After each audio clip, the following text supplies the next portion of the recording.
Hello everyone, how are you doing? This is MD Tech here with another quick tutorial. In today's tutorial I'm going to show you guys how to hopefully resolve if you're coming across a Windows error that says that we could not connect to the update service. Make sure you're connected to the internet in Windows 10. So it should hopefully be a pretty straightforward process, and without further ado, let's go ahead and jump right into it. So we're going to start by opening up the start menu. Just click on the start button one time. Either left click on the little gear icon on the left side where if you hover over it, it should say settings, or type settings into start menu search. And you just want to go ahead and open up the modern UI settings window. Go ahead now and left click on the network and internet tile. On the right side underneath related settings, you might have to scroll down a little bit here.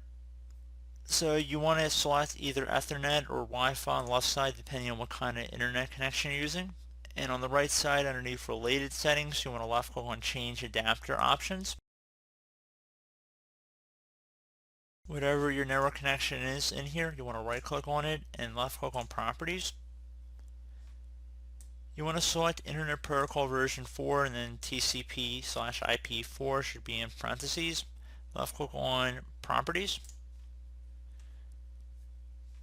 You want to make sure obtain an IP address automatically selected for both here, and then go ahead and left click on OK and close that out of here. We suggest restarting your computer and hope that's been able to resolve the problem. Another thing you can try would be to open up the start menu, type in troubleshoot. Best match should come back with troubleshoot settings. Go ahead and left click on that one time.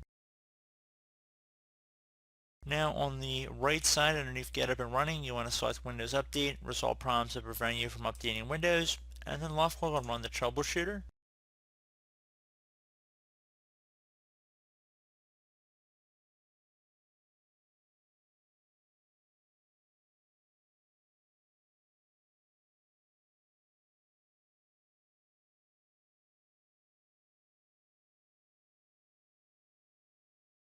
Select next if it gives you any prompts.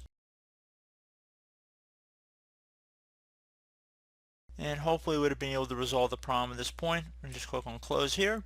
We suggest restarting your computer, and hopefully that should be pretty straightforward. So as always, thank you guys for watching this brief tutorial. I do hope I was able to help you out, and I do look forward to catching you all in the next tutorial. Goodbye.